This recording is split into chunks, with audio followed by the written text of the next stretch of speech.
Hey everybody, I hope you all are doing okay today. I had an idea or a thought came to me a few days ago, and I thought it'd be good to post about, just talk about, maybe it encourage somebody, or I believe it's beneficial, so I'm talking about it. So anyway, I hope it can encourage you. Hope you can stick around to the end. I thought it was gonna be a short video, but we'll see. The idea or the thought came to me is I guess I was thinking about something, I don't know, but it was the 3 reasons why people don't accept the gospel. So there is a whole herd of reasons why people don't accept the gospel. But I believe that most people fall into one of the 3 categories as to why they don't accept the gospel. Now, they're not really in any particular order, but the first category I think most people do fall into. I think the vast majority of people fall into the first category. So the first reason why people don't accept the gospel is they believe that the foundation that they are currently building on is good enough for them, and it's supporting everything that they're doing right now. So when it comes to presenting them the gospel, we're presenting a totally different foundation. And so this is just different because many people have a foundation that they're building their life on already. So you can think of different religions, for example. That's the most obvious one, whether it be Hinduism or Buddhism or Islam, Judaism, any religion. People, that's a foundation that people are building their life on. They're staking their eternity, for most people, on these worldviews. And so when you come to them with a counter or a different one, there is going to be some objections to it. But not only that, people also build their lives on things, on ideas like success or pleasure or wealth or self-exaltation, self-glorification. These are ideas that people will base their entire life on, and they will base what they believe on these or on this idea. And so they give their lives to this. They give their lives to seeing themselves become wealthy, or to whatever pleasure that they can get their hands on. These are things that they spend themselves for. But then you also have more negative ideas like fear. People will build their entire life on fear. People will build their entire life on rejection or even being a victim. And so when somebody comes along and tells them that you don't have to be afraid, you don't have to be rejected, you are accepted, or you don't have to be a victim, you can be a victor, you can rise above whatever it is that has put you in this place, it's kind of offensive. And so people will reject these ideas, and so they'll reject it. No, they like being the victim. No, they like being successful, or placing their identity in their success, or placing their identity in their ability to produce wealth, or placing their identity in their religion, or their worldview, or whatever it may be. And so this is the most difficult of the reasons to kind of wrestle with or kind of present the gospel to, because we've got to do 2 things. We first have to tell people or convince people that the foundation that they're currently building on is not strong enough to support them in this life and throughout eternity. But then we also have to convince them of the reliability of this new foundation and this new way of living. So it's kind of like if you were selling a product and you're going to sell it to somebody, you have to convince them that the product that they currently have isn't good enough, it's going to let them down in the long run, and that my product will take care of all your needs. It'll do everything that it was supposed to do for you. So that's just you're fighting a battle on 2 fronts. So it can be very challenging to face that and to overcome that. And so this one, and when people in this category, you're going to feel the most resistance from, because of these 2 battles.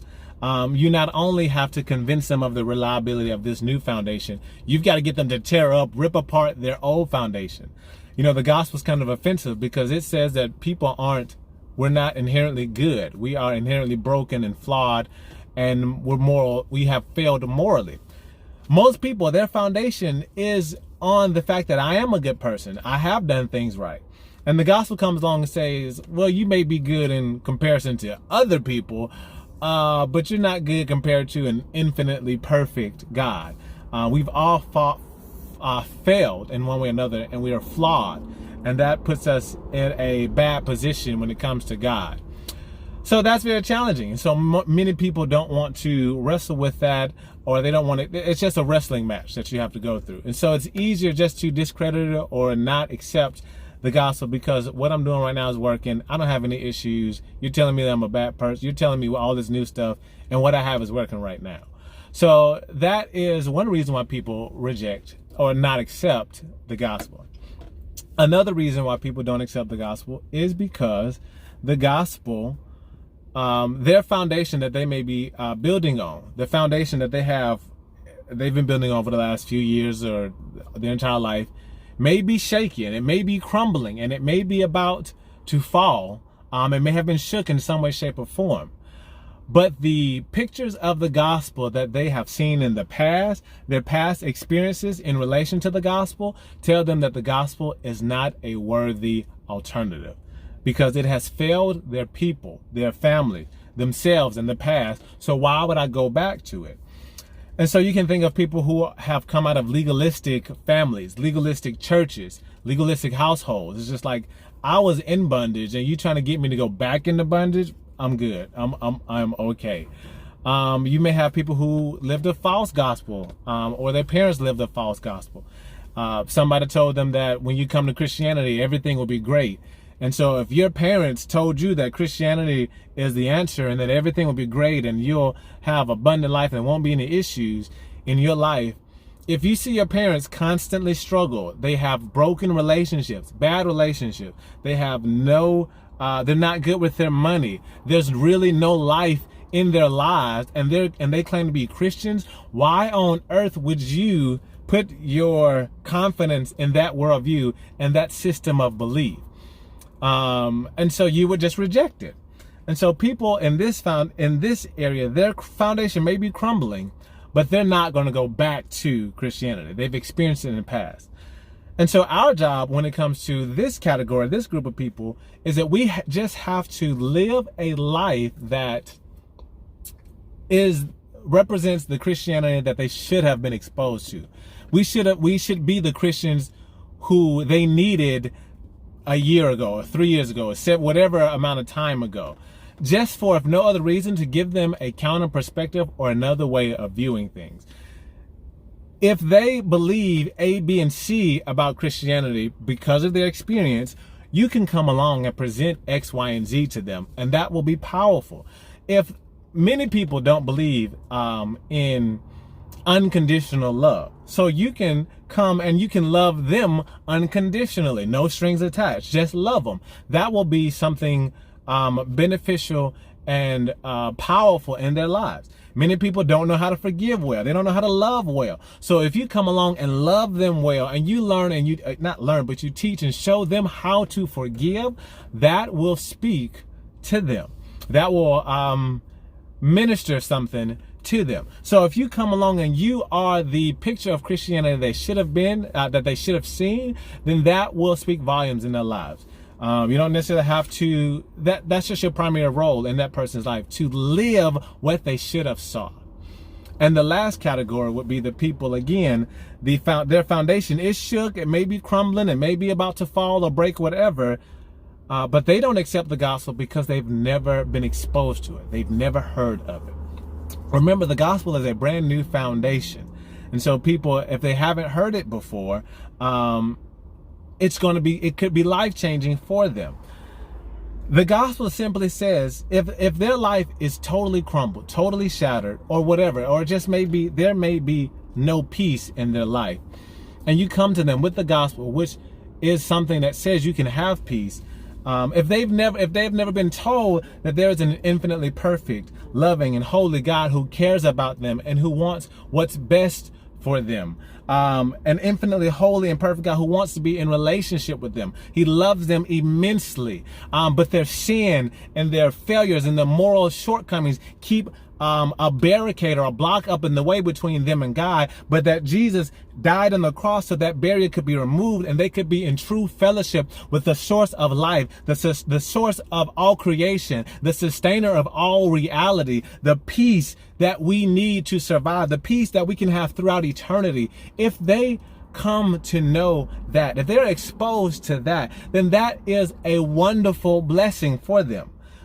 But if they're living their life not knowing that is even a viable alternative, well, then unfortunately, they won't have the ability to accept it. And so our job has to be to go and tell people about this good news. If the gospel is good news, then we've got to tell as many people as we can. Extra, read all about it.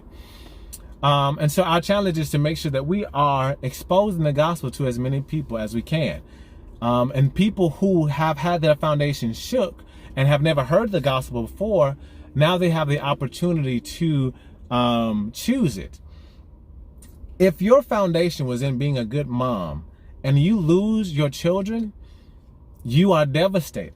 If your foundation was in being successful or being wealthy and you lose all of your money or you lose your opportunity for success, you will either look for a way to reassure that foundation, or you are going to look for another foundation. And it would be a travesty for you to be looking for another foundation and the one that could bless you the most has not been presented to you. So we've got to get out there and we've got to let people know about this foundation so they can make a choice. They have the free conscience, they have the free choice to either accept it, I want to know about it, or I want to place my faith in this foundation, or they can reject it. So I hope this helps. I guess I would leave with 2 final words of encouragement. Live the gospel for people. If there are a lot of people out there who are confident and they like their foundation they're currently building on, but one day when their foundation is shaken, and it will get shaken, if you've been living a life of true Christianity, true love and devotion and sacrifice before them, then maybe, just maybe, they'll see your life and they'll see your foundation as something that they can build on. And for people who've rejected Christianity because of bad experiences, provide and create a new experience for them. And last, I want to challenge you to share the gospel with people. Go out and reach people with this good news. Either this is the best news ever, or it's not even news that we should be talking about or mentioning. I think it should be news that we all talk about. And we should have a systematic way of telling people about this. Make sure you're talking to people outside of your circle about the gospel, specifically unbelievers. Light shining in light doesn't do a lot of good, but light shining in darkness does a tremendous amount of good. We all have a systematic way of sharing the gospel with believers. That's called church. But do you have a systematic way for sharing the gospel with unbelievers? Are you routinely sharing the gospel with unbelievers? And you are called to share the gospel with unbelievers. When's the last time you did it? I encourage you to find a way to do it. I've got some little tracks right here. I go out and I talk to people about the gospel. And I encourage you to find a way to do it. There's a bajillion ways that you can share the gospel with people. A bajillion ways that you can love people by telling them this good news. And I've got a ton in my mind. You don't have to go out and talk to people like I do. There's a number of different ways you can share the gospel with people. If you're having trouble figuring out some ways, hit me up. We can brainstorm. If you are afraid of telling or sharing the gospel with people, hit me up. We can work through that, and you can share the gospel with people. The world needs it. It's a dark world out there. It's getting darker because we don't share our light enough. So let's share our light. Let's be a blessing to the world. Let's be a blessing to other people, and let's serve well. Let's serve with integrity, and let's just get the gospel to people. So I hope this helped. I hope this is encouragement. If you got any questions, hit me up. But God bless y'all. Thank y'all so much. If you stayed this long, man, wow, praise God. Hopefully it blessed you. So have a great day, everybody. Thank you.